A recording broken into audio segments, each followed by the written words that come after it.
My name is Vanessa, and I'll start by saying that this is the first time I've posted anything on this site. Although I've been reading this site adamantly for a while now, I've also had a few unexplainable paranormal experiences in my life, which I've spent many years trying to understand by studying the paranormal. The one that stands out the most was my first real notable experience with the paranormal.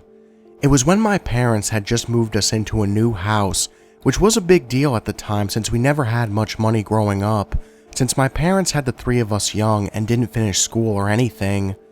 Because of that, we lived with my grandmother, which was definitely not big enough for all of us.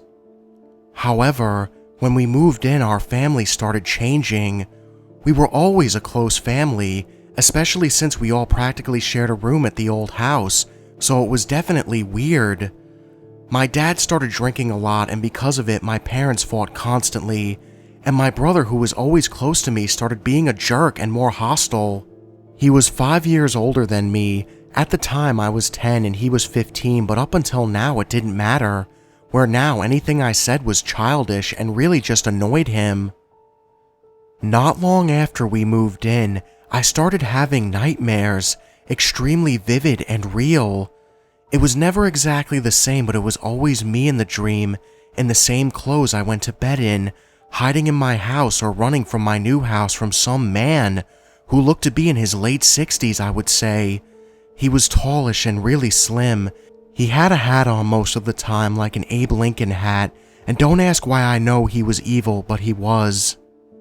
In my dream, I never knew why I was trying to stay away from this man, but I was lucky though. I always woke up before he caught me. When I would wake up, I always jumped up like most people do when they have a nightmare. I would be sweating disgustingly, and my heart racing, and I would lay there until I could finally fall back to sleep. About 3 months after the nightmare started, my brother started praying every night before he would go to sleep, which he never did before.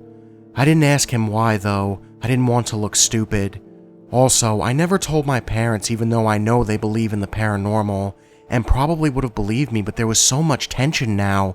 I wasn't used to it, so I would just avoid being home and always be out riding my bikes with the kids in the neighborhood. Anyways, again I had the dream where I was running from whoever this man is again, only it was different though because usually I didn't see him much in the dream. It was just mainly me running from him. This night he had a knife and he wouldn't catch up with me, but every time I turned to look, he was right there, just staring at me. I jumped awake at some point during it and was more scared than usual. I was laying on my side and was frozen there for like 3 to 5 minutes. I remember I felt silly because I was 10 and shouldn't be so scared. I jokingly thought to myself that at least he never catches up to me. And as I thought to myself, I rolled to lay on my back, so I would be facing the ceiling rather than the wall, and when I did, the man from my dream was standing on the other side of my tiny little twin bed, leaning over the bed, waiting for me to lay back. He looked exactly like he always did, wearing the Abe Lincoln hat and had a black old-looking trench coat on. I was terrified and had that heart-dropping feeling like someone knocked the wind out of me. I screamed as soon as I realized what I saw, and as I did, he was gone. My brother woke up because we shared a room and he jumped up and asked what was wrong. I felt so stupid I said nothing, and he usually would pry for an answer.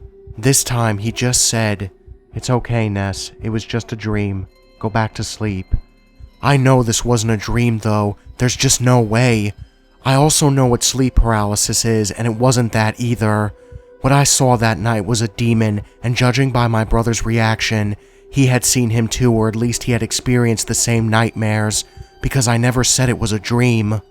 We never talked about anything in the morning, or at all really, and I've never told anyone this experience until now. Also, I should share that the strange part of this is that I didn't really have anything else happen to me. Little things would happen, like the feeling that you are not alone or being watched, and stupid little things would move by themselves. Like my pens would go from my bed to my sock drawer, or when I left the room for a second, my drink would have been moved to the other side of the table, and I know nobody would bother to do that when I was alone there. Also, I would occasionally hear footsteps or the sound of muffled whispers of a man and a younger girl, a toddler it sounded like, always from the other end of the house when I was home alone after school. But what's strange is that was the first and only time he showed himself like that. We moved out shortly after into a house that was the same price and bigger, so my parents took it. I don't know if anybody else had any experiences, but like I said, I think my brother had the same nightmare as me.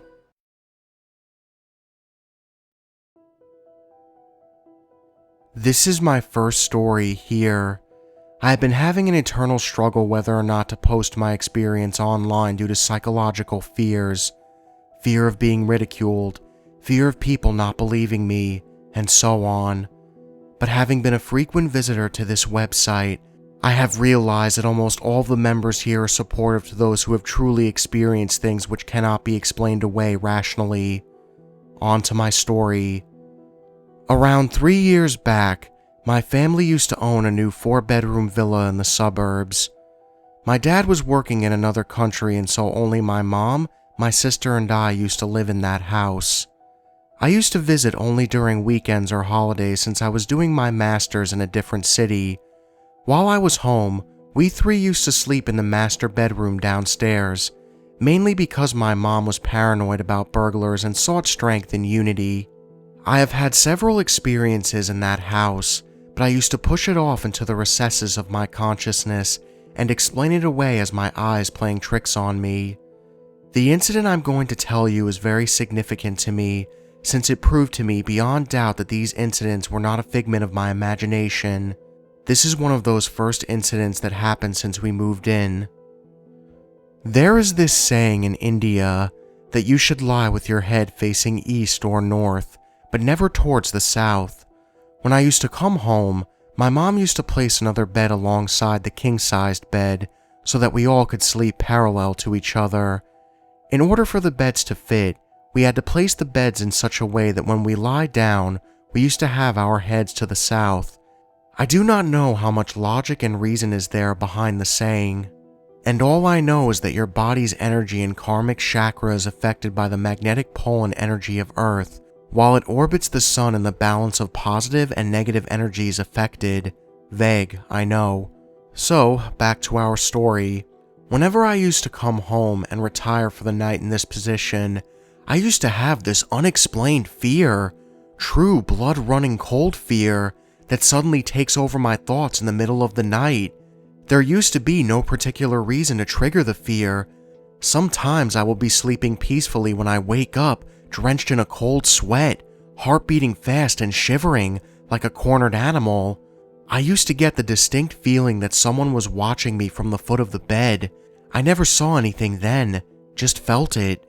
This became an everyday occurrence. I was afraid to sleep near the end of the bed. My mom tried everything, but nothing made that night terror go away. One night, I slept in the middle with my mom and sister on either side. That night I slept soundly. Next morning, my mom made a shift around the furniture in the room so that somehow we managed to have the huge beds placed the right way, with our head facing east.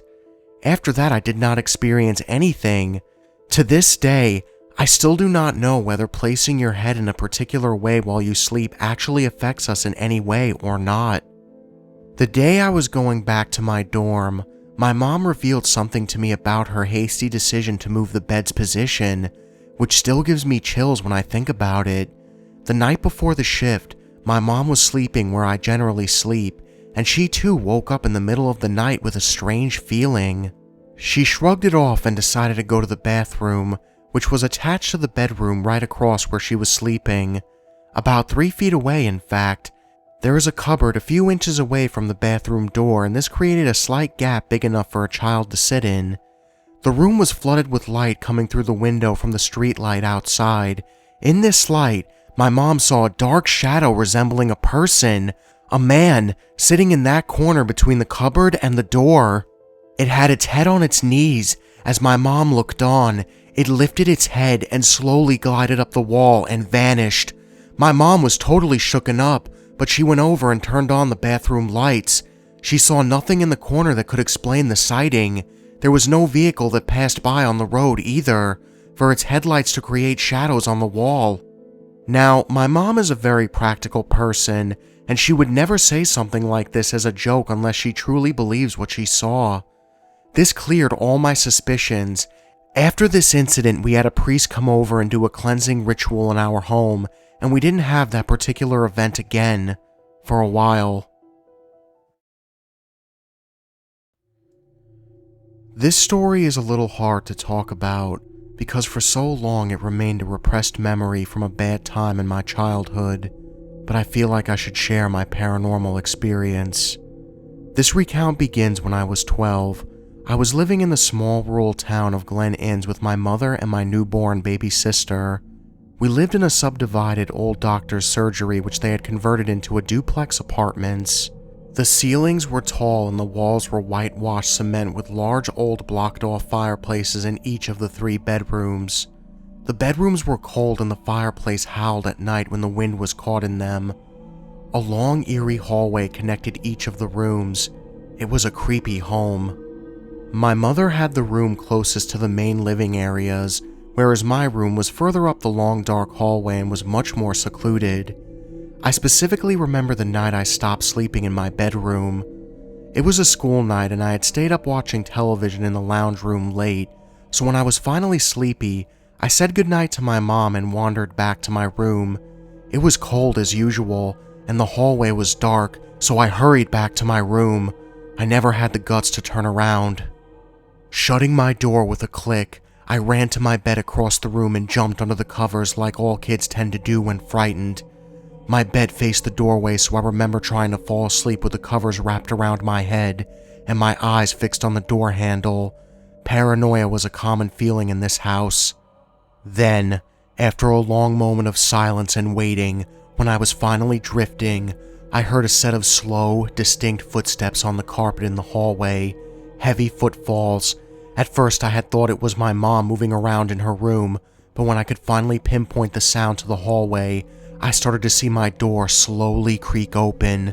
The darkness from the hallway seeming so much darker than the pitch black of my bedroom. I shut my eyes hard, refusing to acknowledge the exposed doorway in any attempt to force myself to sleep. What I saw moments later will never leave me. A tall, thin shadow man stood a foot before my doorway. When I opened my eyes, my heart stopped, my whole body cold and paralyzed with fear. Its arms were long and the fingers were sharp. I couldn't see eyes, but I felt it stare. It didn't seem clothed either, just a silhouette.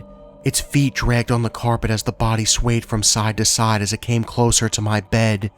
I was in tears now, thinking it had come to take me.